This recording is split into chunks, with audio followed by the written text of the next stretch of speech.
सिद्धेभ्यः णमो अरिहन्ताणं णमो सिद्धाणं णमो आयेरियाणं णमो वचायाणं णमो लोए सब साहुणं।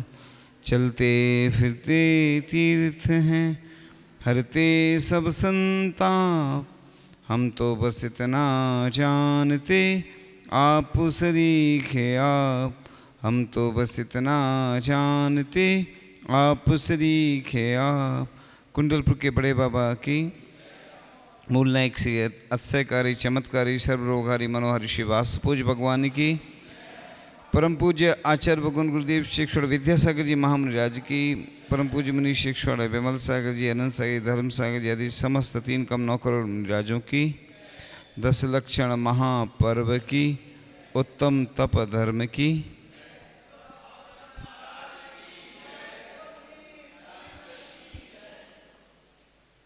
सभी लोग अर्ध पद्मासन मुद्रा में बैठेंगे। भगवान की जो मुद्रा रहती है ना, वो पद्मासन मुद्रा रहती है, और जिसकी जैसी अनुकूलता हो उस हिसाब से आसन लगाकर और सीधी कमर को करते हुए रीढ़ की हड्डी को और नासाग्र दृष्टि रखना है।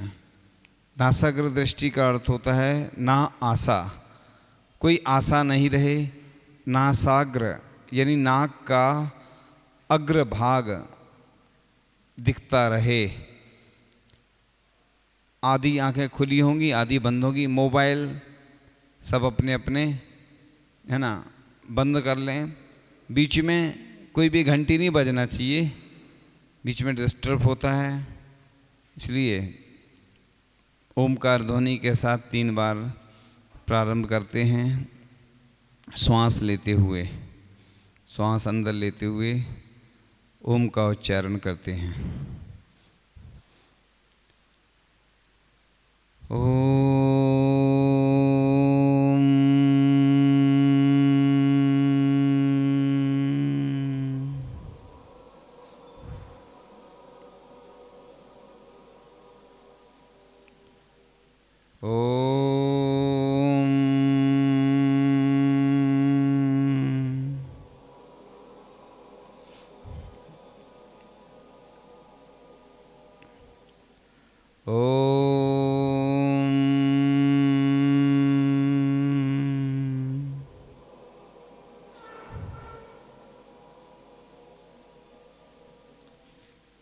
आती जाती श्वासों पर मेरा नियंत्रण है।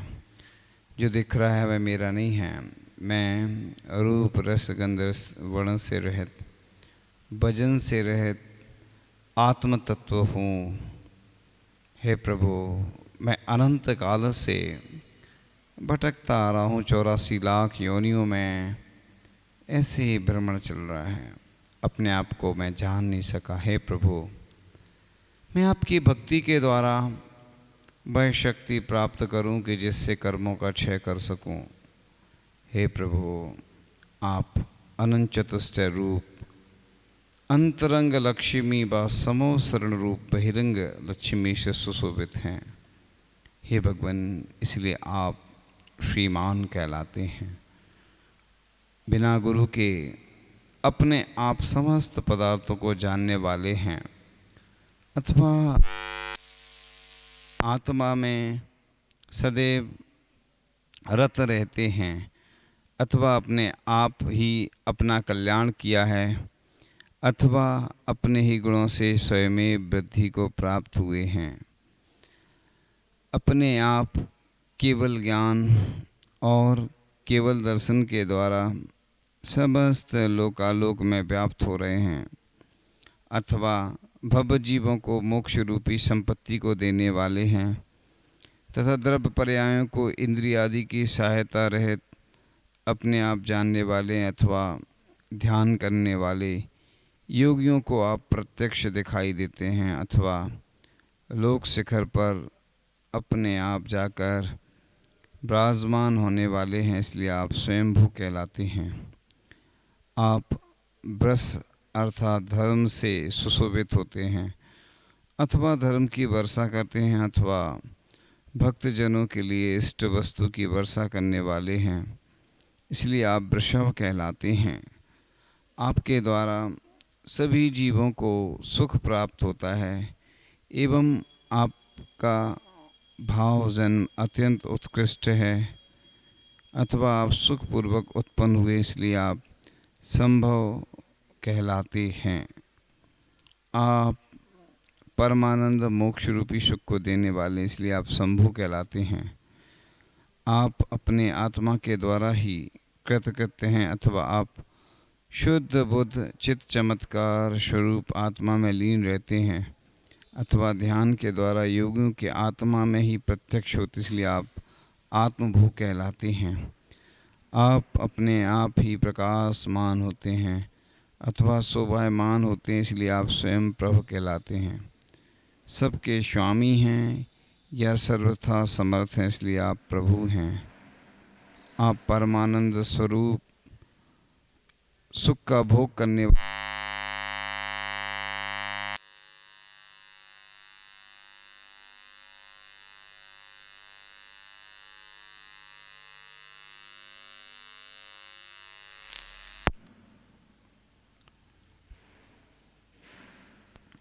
सबके स्वामी हैं या सर्वथा समर्थ हैं इसलिए आप प्रभु हैं। आप परमानंद स्वरूप सुख का भोग करने वाले होने से अपने आप भोगता हैं। आप केवल ज्ञान के द्वारा सब स्थानों पर व्याप्त हैं, समस्त लोगों में मंगल करने वाले हैं, अथवा ध्यान आदि के द्वारा समस्त लोक में प्रकट होते हैं, अथवा समस्त लोकालोक को जानने वाले इसलिए आप विश्वभू हैं। अब आपके जन्म जरा मरण रूप संसार शेष नहीं रह गया है, अथवा आप संसार से ही पुनः उत्पन्न होने वाले नहीं इसलिए आपको अपुनर्भव कहते हैं। आप समस्त लोक को अपने समान जानते हैं, अथवा आप विश्व अर्थात केवल ज्ञान स्वरूप इसलिए आप विश्वात्मा कहे जाते हैं। तीनों लोकों में रहने वाले समस्त प्राणियों के आप स्वामी इसलिए विश्वलोकेश हैं। आपके चक्षु अर्थात केवल दर्शन सर्व जगत में व्याप्त है इसलिए आप विश्व तच्चक्षु हैं। कभी नाश नहीं होते इसलिए आप अक्षर हैं। आप षट द्रव्यों से भरे हुए इस विश्व अर्थात जगत को जानते इसलिए विश्वविद हैं। और समस्त विद्याओं के ईश्वर आप हैं। आप केवल ज्ञान के स्वामी हैं। समस्त विद्याओं के जानने वाले गणधारादिकों के स्वामी हैं इसलिए आप विश्व विद्येश कहे जाते हैं। आप समस्त पदार्थों की उत्पत्ति के कारण हैं, अर्थात सब पदार्थों का उपदेश देने वाले इसलिए आप विश्व योनि कहलाते हैं। आपके स्वरूप का कभी नाश नहीं होता इसलिए आप अनश्वर कहे जाते हैं। आप समस्त लोकालोक को देखने से विश्वद्रष्टा कहलाते हैं। हे प्रभु, केवल ज्ञान के द्वारा आप सब जगह व्याप्त हैं, अथवा जीवों को संसार से पार करने में समर्थ हैं, और आप परम विभूति संयुक्त हैं इसलिए आपको विभू कहते हैं।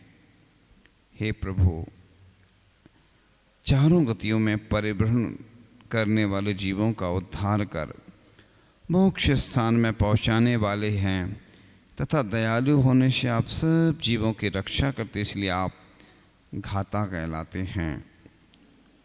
समस्त जगत के स्वामी होने से आप विश्वेश कहलाते हैं। समस्त जीवों को सुख की प्राप्ति का उपाय आपने दिखलाया है इसलिए आप जीवों के नेत्रों के समान होने से विश्वलोचन कहलाते हैं। केवल ज्ञान के द्वारा समस्त लोकालोक में आप व्याप्त हैं, और केवली समुद्घात करते समय आपके आत्मा के प्रदेश समस्त लोकाकाश में व्याप्त हो जाते हैं इसलिए आपको विश्वव्यापी कहते हैं।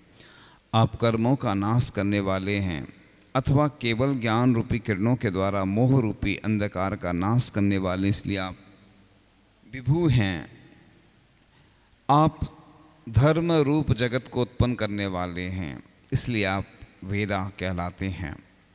आप सदा विद्यमान रहते हैं, नित्य हैं इसलिए शाश्वत कहे जाते हैं। आपके चारों दिशाओं में 4 मुख दिखते हैं तथा आपके मुख के दर्शन मात्र से जीवों का संसार नष्ट हो जाता है। जल की तरह आप जल के समान कर रूपी मल को धोने वाले हैं, विश्वों की तृष्णा को नष्ट करने वाले और अत्यंत स्वच्छ हैं, इसलिए आप विश्वतोमुख कहलाते हैं। आपके मत में समस्त कर्म ही दुख देने वाले हैं एवं आपने जीविका के लिए 6 कर्मों का उपदेश दिया है, इसीलिए आपको विश्वकर्मा कहते हैं। आप जगत के समस्त प्राणियों में वृद्ध हैं अथवा श्रेष्ठ हैं, इसलिए आपको जगत ज्येष्ठ कहते हैं।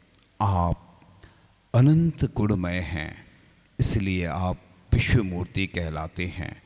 अनेक कर्मों के नाश करने में गंधर्व देवों को अथवा चौथे गुण स्थान से 12वें गुण स्थान तक रहने वाले जीवों को जिन कहते हैं। आप उनके ईश्वर हैं, इसलिए आपको जिनेश्वर कहते हैं। आप समस्त लोक को देते हैं, इसलिए आप विश्वद्रक कहलाते हैं। आप समस्त प्राणियों के ईश्वर हैं और 3 जगत की लक्ष्मी के पति, इसलिए आप विश्वभूतेश कहे जाते हैं। आपका केवल दर्शन रूपी तेज सब जगह भरा हुआ है तथा आप समस्त जगत में प्रकाश करने वाले, इसलिए विश्व ज्योति कहलाते हैं। आपका कोई ईश्वर या स्वामी नहीं है, इसीलिए आपको अनीश्वर कहते हैं। आपने कर्म रूपी शत्रु अथवा काम क्रोध आदि राग द्वेष शत्रु जीते, इसलिए आप जिन कहलाते हैं। आपका स्वभाव ही सबसे उत्कृष्ट रूप तथा प्रकाश रूप है, इसलिए जिष्णु कहे जाते हैं। आपका ज्ञान प्रमाण रहित अनंत है, इसलिए आप अमेय आत्मा कहलाते हैं। आप विश्वरी अर्थात पृथ्वी के ईश यानी स्वामी हैं, इसलिए विश्वरीश कहलाते हैं। आप तीनों लोकों के स्वामी, इसलिए त्रिजगत पति कहे जाते हैं। आप अनंत संसार को जीतने वाले हैं तथा मोक्ष को रोकने वाले, अनंत नाम के ग्रह को जीतने वाले, इसलिए आप अनंत जित कहे जाते हैं। आपके आत्मा का स्वरूप मन से भी चित्त वर्णन नहीं किया जा सकता, इसलिए आपको अचिंत्य आत्मा कहते हैं। आप भव्य जीवों का सदा उपकार करते हैं, इसलिए भव्य बंधु कहलाते हैं। आपको कर्म का बंध नहीं है अथवा घातिया कर्मों के द्वारा आप बंधे हुए नहीं, इसलिए आप अबंधन कहे जाते हैं। आप कर्म भूमि के प्रारंभ में हुए हैं, इसलिए युगादि पुरुष कहलाते हैं। आपके यहाँ केवल ज्ञान आदि समस्त गुण वृद्धि को प्राप्त होते हैं, इसलिए आप ब्रह्मा कहे जाते हैं। आप पंच परमेष्टि स्वरूप हैं, इसलिए आप पंच ब्रह्ममय कहलाते हैं। आप सदा परमानंद में रहते हैं तथा आप सबका कल्याण करने वाले हैं, इसलिए आपको शिव कहते हैं। आप जीवों को मोक्ष स्थान में पहुंचाते, इसलिए पर कहे जाते हैं। धर्मोपदेश देने से आप सबके गुरु हैं एवं सबसे श्रेष्ठ हैं, इसलिए तत्परतर कहे जाते हैं।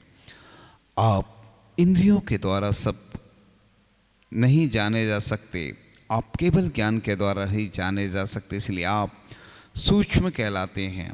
इंद्रादिकों के द्वारा पूज्य ऐसे मोक्ष स्थान में एवं अरहंत पद में रहने के कारण आप परमेष्टि कहलाते हैं। तीनों कालों में आप सदा नित्य रहते हैं, इसलिए सनातन कहे जाते हैं। आप स्वयं प्रकाश रूप हैं, इसलिए स्वयं ज्योति हैं। आप संसार में उत्पन्न नहीं होते, इसलिए आप अज हैं। आप किसी शरीर को धारण नहीं करते, इसलिए आप अजन्मा हैं। आप ब्रह्म अर्थात सम्यक दर्शन ज्ञान चरित्र की योनि अर्थात खान, इसलिए आप ब्रह्म योनि कहे जाते हैं। आप मोक्ष स्थान में 84 लाख योनियों से रहित होकर उत्पन्न होते, इसलिए आप अयोनिज कहलाते हैं। आप मोहिनी कर रूपी शत्रु को जीतने वाले हैं, इसलिए आप मोहरी विजयी कहे जाते हैं। आप सबसे उत्कृष्ट रीति से रहते हैं, इसलिए आप जेता कहे जाते हैं। गमन करते समय सदा आपके आगे धर्म चक्र रहता है, इसलिए आपको धर्म चक्री कहते हैं। सब प्राणियों पर दया करने रूप आपकी प्रसिद्ध ध्वजा फहरा रही है, इसलिए आप दया ध्वज कहलाते हैं। आपके कर्ण रूपी शत्रु शांत हो गए, इसलिए आप प्रशांतरी कहलाते हैं। आप अनंत गुणों को धारण करने वाले हैं तथा आपकी आत्मा कभी नष्ट नहीं होती और आप केवल ज्ञानी, इसलिए अनंत आत्मा कहे जाते हैं। आपने अपने योगों का निरोध किया है, इसलिए आप योगी हैं। गणधर आदि योगीश्वर भी आपकी पूजा करते, इसलिए आप योगीश्वर अर्चित हैं। आप अपने ब्रह्म अर्थात आत्मा का स्वरूप जानते, इसलिए आप ब्रह्मविद हैं। आप ब्रह्म तत्व अर्थात आत्म तत्व का अथवा केवल ज्ञान का या दया का अथवा कामदेव के नष्ट करने का मर्म जानते, इसलिए आप ब्रह्म तत्वज्ञ हैं। आप ब्रह्म अर्थात आत्मा के द्वारा कहे हुए समस्त तत्वों को अथवा आत्मविद्या को जानते, इसलिए आप ब्रह्मोदविद कहलाते हैं। रत्नात्रय सिद्ध करने वाले यतियों में भी आप श्रेष्ठ हैं, इसलिए यतीश्वर कहे जाते हैं। क्रोध आदि कसायों से रहित होने से आप शुद्ध हैं। केवल ज्ञानी होने से अथवा आप सबको जानने से आप होते हैं। अपने आत्मा का स्वरूप जानते हैं, इसलिए प्रबुद्ध आत्मा हैं।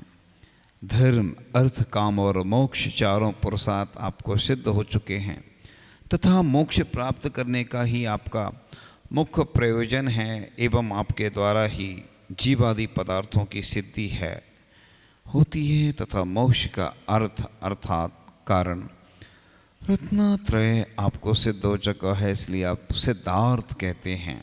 आपका शासन अर्थात मत पूर्ण तथा प्रसिद्ध है, इसलिए आप सिद्ध शासन कहलाते हैं। आपके द्वारा कर्मों के नाश होने से आप सिद्ध कहलाते हैं। आप द्वादशांक सिद्धांत के पारगामी हैं, इसलिए आप सिद्धांत विद कहलाते हैं। योगी लोग भी आपका ध्यान करते, इसलिए आप ध्येय हैं। आपकी आराधना मुनिजन तथा सिद्ध जाति के देव भी करते हैं, इसलिए आप सिद्ध साध कहलाते हैं। आप संपूर्ण जगत के हितकारी हैं, इसलिए आप जगत हित कहलाते हैं। आप सहनशील होने से सहसुणु कहलाते हैं। आप आत्मा से स्वरूप से कभी भी च्युत नहीं होते, इसलिए आप अच्युत हैं। आपके गुणों का अंत नहीं है तथा आपके गुण नाशवान नहीं, इसलिए आप अनंत हैं। आपके अंदर अनंत शक्ति है, इसलिए आप प्रभु विष्णु कहलाते हैं। संसार में जन्म मरण से आप मुक्त हो चुके हैं एवं संसार में आपका जन्म उत्कृष्ट गिना जाता है, इसलिए आप भवोद भव हैं। आपकी स्वाभाविक परिणति समय समय में परिणमनशील है अथवा सत इंद्रों के प्रभुत्व को प्राप्त करने का आपका स्वभाव है, इसलिए आप प्रभु विष्णु कहलाते हैं। आप बुढ़ापे से रहित हैं अथा आप अजर कहलाते हैं। आपको कोई भी जीत नहीं सकता, इसलिए आप अजय हैं। करोड़ों सूर्य और चंद्रमा की कांति से भी आपकी कांति अधिक, इसलिए आप ब्रजविष्णु कहलाते हैं। आप पूर्ण ज्ञान के स्वामी हैं, इसलिए आप धीश्वर कहलाते हैं। आप सदा अविनाशी हैं। आप कभी नाशक रूप अथवा न्यूनाधिक नहीं होते, इसलिए आप अपव्यय हैं कहलाते हैं। कर रूपी काष्ठ को जलाने से आप विभावसु अर्थात अग्नि हैं। मोह रूपी अंधकार को नाश करने से आप विभावसु अर्थात सूर्य हैं। अथवा धर रूपी अमृत की वर्षा करने से विभावसु अर्थात सूर्य हैं तथा राग द्वेष आदि विभाव परिणामों को आपने नाश किया है, इसलिए भी आप विभावसु कहलाते हैं। संसार में उत्पन्न होने का आपका स्वभाव नहीं है, इसलिए आप असंभूषणु हैं।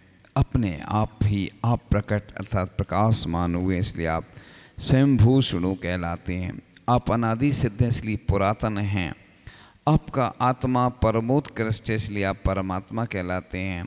आप मोक्ष मार्ग को प्रकट करने वाले, इसलिए आप परम ज्योति कहलाते हैं। और तीनों लोक में आप ही उत्कृष्ट हैं। आप तीनों लोकों के स्वामी हैं, इसलिए आप त्रिजगत परमेश्वर कहलाते हैं। आप दिव्य ध्वनि के स्वामी हैं, इसलिए आप दिव्य भाषापति हैं। आप अत्यंत मनोहर होने से दिव्य हैं। आपकी वाणी सर्वथा निर्दोष है, इसलिए आप पूतवाक कहलाते हैं। आपका उपदेश अथवा मत पवित्र होने से आप पूत शासन हैं। आपका आत्मा पवित्र है, अथवा आप भव्य जीवों को पवित्र करने वाले अतः पूत आत्मा कहलाते हैं। आपका केवल ज्ञान रूपी तेज सर्वोत्कृष्ट है, इसलिए आप परम ज्योति हैं। आप जीव के प्रमुख अधिकारी हैं, इसलिए धर्माध्यक्ष हैं। आप इंद्रियों को निग्रह करने में श्रेष्ठ हैं, इसलिए दमीश्वर कहलाते हैं। इस प्रकार से हमने प्रभु की भक्ति 108 वाक्य के माध्यम से की हमने। हे प्रभु, आप मुझे बस इतनी शक्ति देना कि मैं आपकी भक्ति कर सकूं और पूर्व वर्तमान के पापों का प्रक्षालन कर सकूं। हे प्रभु, बस यही भावना है। पाप से बचता रहूं, पुण्य के कार्य में लगा रहूं और आपकी भक्ति के माध्यम से मेरे कर्मों की निर्जरा होती रहे, पुण्य का बंध होता रहे, जिससे मैं उस मोक्ष तत्व को प्राप्त कर सकूं। हे प्रभु, मैंने कितना भोजन किया लेकिन आज तक शरीर वैसा का वैसा ही रहा। हे भगवान, उपवास के माध्यम से इस शरीर को तपाने का कार्य चल रहा है और शरीर के माध्यम से आत्मा के कर्म निर्जरित होते चले जा रहे हैं।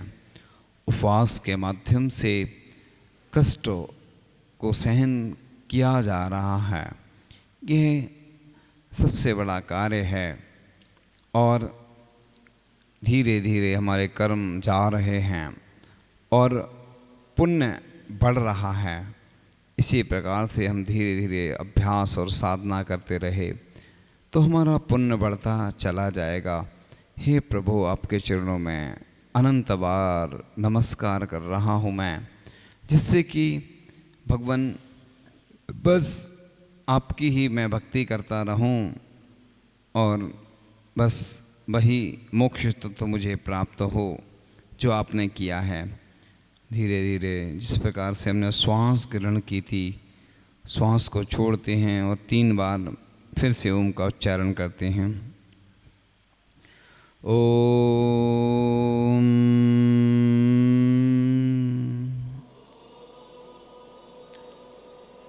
ओम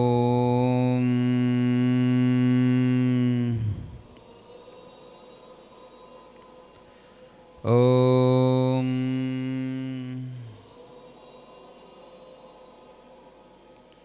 धीरे धीरे आंखें खोलते हुए अपने हाथों से अपने मुख का स्पर्श करेंगे, ऊर्जा को ग्रहण करेंगे।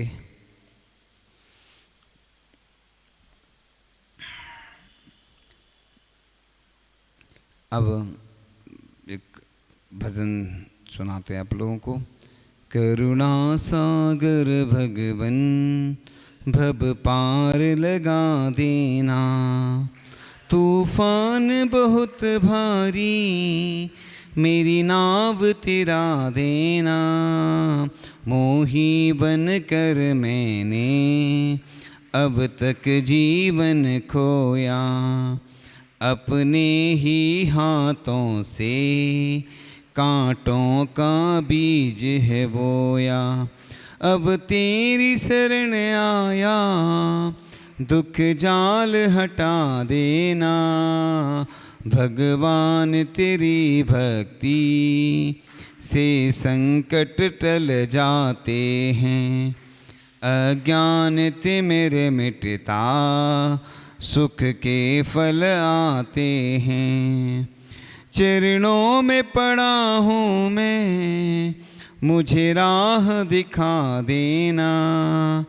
लख 84 भ्रमते बहु कष्ट उठाया है, हुआ जन्म मरण मेरा सुख चैन न पाया है। चरणों में मस्तक है मुझे अपना बना लेना। आत्म अनुभव अमृत तज कर विष पान किया। मिथ्यात्व हलाहल से छक कर स्नान किया। शुद्धात्म पीयूष पीयूं सद्बोध दिशा देना। करुणा सागर भगवन भव पार लगा देना। तूफान बहुत भारी मेरी नाव तिरा देना।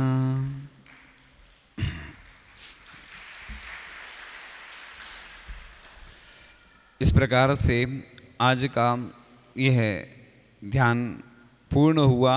समय से लोगों के उपवास का क्रम चलता जा रहा है। हिम्मत मर्दे मदद खुदा। यदि अपन हिम्मत करते हैं तो खुदा भी मदद करता है। तो आचार्य जी ने पंक्तियाँ लिखी ना, तन मिला तुम तप करो, करो कर्म का नाश। रवि शशि से भी अधिक है तुम में दिव्य प्रकाश। तो जिन लोगों ने भी पहली बार उपवास किए हैं या जो पहले से करते आ रहे हैं, बड़े सौभाग्यशाली हैं, पुण्यशाली हैं। आज 70% पहुंच गए हैं, यात्रा पूरी हो चुकी 70%। अब 30% यात्रा और बाकी है, यानी 2-3 भाग अपन पहुंच चुके हैं। एवरेस्ट पे पहुंचते ना, जैसे पहाड़ चलते हैं। आचार्य श्री को हरपीज हो रहा था, अमरकंटक से आचार्य श्री बिहार करके आ गए थे और हरपीज हो गया। आचार्य श्री बोलते थे मतलब उस समय या बाद में, हर पीस में दर्द होता था, यानी हजारों बिच्छू जैसे काटते ना वैसा कष्ट होता था। और आचार्य जी ने उस वेदना को सहन करते हुए भी बिहार करके वापस आए। अब ऐसी स्थिति बन गई कि बीच में फंस जाते ना, जैसे कहते आसमान से गिरे और खजूर में अटके। अब कहीं जा नहीं सकते तो लौट के चतुर्मास करने अमरकंटक आना पड़ा। और इतनी तकलीफ हो रही थी, एक साइड हुआ था पूरे में, एक साइड में पूरे नख से लेके सिर तक। और आचार्य जी ने कहा कि इरादों पैरों में कहाँ दम था, इरादों ने पहाड़ चढ़ाए। आप सोचो कि कोई व्यक्ति को इतनी वेदना हो और बिहार करके वो वापस अमरकंटक आ गए। यानी भारत के जितने वैद्य थे ना, सबको कई वैद्य वहाँ आते थे, फिर कोई नया लेप लगाते थे। तो आचार्य जी कहते मेरे शरीर पे तो तुम लोगों ने पूरे प्रैक्टिकल कर लिए। तो रोज़ नई नई औषधियाँ लगाई जाती थी। सोचिए आप। तो आचार्य श्री ने देखो कितनी तकलीफ में भी ऐसी स्थिति बनी कि बिहार करके पहुँच गए। ऐसे आचार्य श्री के कई संस्मरण हैं, जब हमने पढ़े तो रोंगटे खड़े हो गए। आचार्य श्री ने 44 घंटे तक लगातार ध्यान लगाया। शमशान में कई बार गए आचार्य श्री ध्यान लगाने, और 44 घंटे तक रहे और अष्टमी चतुर्दशी को उपवास करते थे। आचार्य श्री ने एक बार क्या हुआ कि मुक्तागिरी में उपवास किए, तो सभी लोग जाते थे कमंडल लेके आचार्य श्री के पास। तो आचार्य श्री कुछ नहीं बोलते थे। हम लोगों के समय तो आचार्य श्री ध्यान में बैठ जाते थे, हम लोग समझ जाते आज उपवास है। बोलते नहीं है वो किसी से को उपवास, कोई सी बोलते नहीं, बस ध्यान में बैठ जाते, हम लोग समझ जाते थे। तो हम लोग भक्ति करके और आहार को निकल जाते थे।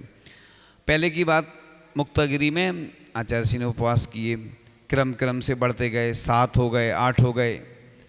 अब क्या हुआ कि जिस दिन 9 उपवास हो चुके थे, 10वें दिन लोगों ने कमंडल नहीं दिया। तो सबने सोचा कि आज भी उपवास होगा, क्योंकि 10 का नियम है, 10 ही करते हैं रिकॉर्ड। तो आचार्य श्री के पास कमंडल ही पहुंचा, तो आचार्य श्री उठ गए, कमंडल कहाँ है? तो सब लोग घबरा गए एकदम से कि आज क्या हो गया, ये आचार्य श्री कमंडल मांग रहे हैं। तो लोगों ने फिर बताया कि आचार्य जी हमने सोचा था कि आज भी 10वें दिन आपका उपवास होगा। तो कहने लगे क्या मुझे रिकॉर्ड बनाना है क्या? तो ऐसा कोई नियम नहीं रहता। आचार्य जी किसी के हिसाब से नहीं चलते। आचार्य जी ने दीक्षाएं दी या जो काम किए ना, अपने आप रिकॉर्ड बन गए। 1500 पूजन लिखी गई और भी वर्ल्ड रिकॉर्ड बनते चले गए। इतनी सारी दीक्षाएं, इतने सारे तीर्थ क्षेत्रों का विकास, इतने सारे पंचकल्याण और भी बहुत सारे रिकॉर्ड हैं। आचार्य श्री कभी रिकॉर्ड बनाने के लिए कोई काम नहीं करते कि रिकॉर्ड बनाना होता तो कितनी सारी दीक्षाएं दे देते 1000, और कितने सारे ऐसे ब्रह्मचारी ब्रह्मचारिणी तैयार हो जाते, कितने सारे पंचकल्याण कर लेते। अब देखो नारेली वाले कितने बार हुआ है, 1008 बार, तो भी आचार्य श्री ने अभी आशीर्वाद नहीं दिया। और भी कई स्थान हैं, लोग जाते हैं निवेदन करने, बहुत पुण्य से मिलता है उनके दर्शन, उनके चरण छूने का अवसर, उनको आहार देने का अवसर, सब जानते हैं। तो इस प्रकार से जितने लोग भी साधना कर रहे हैं, है ना, सभी बड़े साधुवाद के पात्र हैं जिन्होंने इतनी हिम्मत की है। उनका हौसला अफजाई करना चाहिए, है ना, उनका सम्मान करना चाहिए, है ना, सम्मान तो होना है। आज नीचे से मंच से उनका हो गया था, लेकिन आगे सबका होगा। जितने भी हर वर्ष 5 उपवास से अधिक करते हैं, अधिक 5 से अधिक, 5-10 दिन में एक करके भी जो करते हैं, अथवा लगातार 5 करते हैं, क्योंकि 10 दिन में 5 करना भी बड़ी बात होती है। प्लस जो जल उपवास करते हैं और जो निर्जल उपवास करते, तो आप लोगों से रोज़ हमें इसलिए बोलते हैं, देखो हम देखते ना तो कई लोग जब हम आते जाते हैं तो नमोस्तु करते हैं, चेहरा उनका समझ में आता है। बड़ा हिम्मत का काम होता है एक उपवास करने में। तो लोग कैसी स्थिति बन जाती है जिन्होंने भी 1, 2, 3, 4, 5, 10 तक जितने भी उपवास किए हैं, सबकी अच्छे से वैयावृत्ति करें और वो हताश नहीं हो। कोई समस्या है ना तो बता भी सकते हैं, तो उसके माध्यम से आप बाहरी चिकित्सा ग्रहण कर सकते हैं। एक हमने बताया था मर्म चिकित्सा होती है, डॉक्टर मुंबई के थे ना, उन्होंने बताई थी। उसमें पॉइंट होते हैं बहुत सारे। कुंडलपुर में उन्होंने, हम कुछ महाराज जी बैठते थे, कुछ ब्रह्मचारी बैठते थे, ब्रह्मचारियों की बाद में दीक्षा हो गई, तो उन्हें बताया था। वो ऐसी चिकित्सा है, वो कह रहे थे ये चिकित्सा हम हर कोई को नहीं बताते हैं। क्यों नहीं बताते हैं? कोई उसका दुरुपयोग भी कर सकता है। ऐसे मर्म बिंदु होते हैं, पॉइंट होते हैं। इन पॉइंटों में जैसे थोड़ा सा अपन दबाते ना हाथ से तो चिकित्सा हो जाती है। बहुत बड़े डॉक्टर हैं वो, हड्डी रोग विशेषज्ञ हैं, और उनका अंतिम समय चल रहा था, यानी उनको कोई रोग हो गया था, और वो उन्होंने सोचा कि चलो आचार्य श्री के दर्शन कराएं। और वो डॉक्टर थे हड्डी रोग विशेषज्ञ, और आचार्य श्री के दर्शन करने आए, आचार्य श्री का आशीर्वाद मिला और वो ठीक हो गए। तब से वो आचार्य श्री के प्रति समर्पित हो गए, और वो कहते हमारी जान किससे बची? आचार्य श्री के माध्यम से। तो कुंडलपुर में वो उनका चौका भी लग रहा था, उनकी धर्मपत्नी भी डॉक्टर हैं, वो भी डॉक्टर हैं, और वो हम लोगों को पॉइंट बताते थे। हमारे पास पुस्तक भी है, हैंड राइटिंग में है पुस्तक, उसकी कॉपी करने की मनाही है, क्योंकि जो वो पॉइंट होते ना मर्म चिकित्सा वाले, वो हर कोई को नहीं बताए जाते हैं। कोई अपराधी हो, कोई ऐसा व्यक्ति हो जो उसका दुरुपयोग कर सकता है उन पॉइंटों का। वो पॉइंट ऐसे हैं कि अगर किसी ने उस पॉइंट पे थोड़ा सा भी कुछ प्रहार किया तो उसका गलत हो जाता है। इसलिए चिकित्सा के क्षेत्र में अपन उसका उपयोग कर सकते हैं, उससे एनर्जी मिलती है। हमने खुद महसूस किया है, जब भी कई उपवास हो या अस्वस्थता हो तो उन पॉइंटों को दबाने से, जैसे एक्यूप्रेशर होता ना, वैसे ही ये मर्म चिकित्सा है। और मर्म चिकित्सा पे उन्होंने कुछ शायद PhD वगैरह कर रहे हैं। वो मुंबई में रहते हैं वो डॉक्टर और हड्डी रोग विशेषज्ञ, लेकिन आचार्य श्री से आशीर्वाद लेके उनने प्रतिमा भी ग्रहण की है स्वयं, और आचार्य श्री के आशीर्वाद से ही मर्म चिकित्सा पर वह PhD कर रहे हैं। अब उनकी चाहे हो गई होगी शायद, और बहुत हड्डी रोग विशेषज्ञ हैं, यानी बहुत अच्छे स्पेशलिस्ट हैं। जब भी संघ में किसी साधु को, जब भी कोई उस संबंधी कोई आती है ना समस्या, तो उन्हीं को बुलाया जाता है। बहुत बड़े डॉक्टर हैं वो, उन्होंने हम लोगों को बताई थी। तो उसका प्रयोग भी अपन कर सकते, उसका भी प्रयोग करके अपन लाभ ले सकते हैं। आज जो रजनीश भैया जी हैं ना, अब उनका मालूम नहीं है, स्वास्थ्य थोड़ा ख़राब था। अगर वो नहीं आते हैं तो आप लोग अपनी अपनी सामयिक जैसे कर लेना, या फिर वो, अब हमें जानकारी नहीं है, दोपहर में तो उनका स्वास्थ्य ठीक नहीं था। अभी उनकी जैसी स्थिति हो तो और कोई पंडित जी वगैरह होंगे तो वो आप लोगों को सामयिक प्रतिकरण आदि जो भी करना हो करवा देंगे। हमारा समय तो पूर्ण हो चुका। तो आप लोग उन पॉइंटों को उपयोग करके, है ना, एनर्जी क्रिएट कर सकते हैं। इनसे सबसे, जब भी कोई को कमजोरी होती है, बीमार होता है, तो उन पॉइंटों को दबाने से, है ना, क्या होता है ना, एनर्जी मिलती है। उस एनर्जी से अपने शरीर में विशेष तत्वों का आगमन होता है, विशेष विटामिन्स मिलते हैं, उसके माध्यम से चिकित्सा होती है। इस प्रकार से आज जिनवाणी स्तुति करते हैं। जिनवाणी के ज्ञान ते सूझे लोकालोक, सो वाणी मस्तक नमो सदा देतु हूँ दो। हे जिनवाणी भारती माँ तो ही जपू दिन रैन, जो तेरी शरणा गए सो पावे सुख चैन। देव भजो अरिहंत को गुरु सेवा निर्गन, दया धर्म पालो सदा यही मोक्ष का पंथ। आचार्य गुरु शिक्षण विद्यासागर जी महामुनि राज की 9 बार रणमोकार।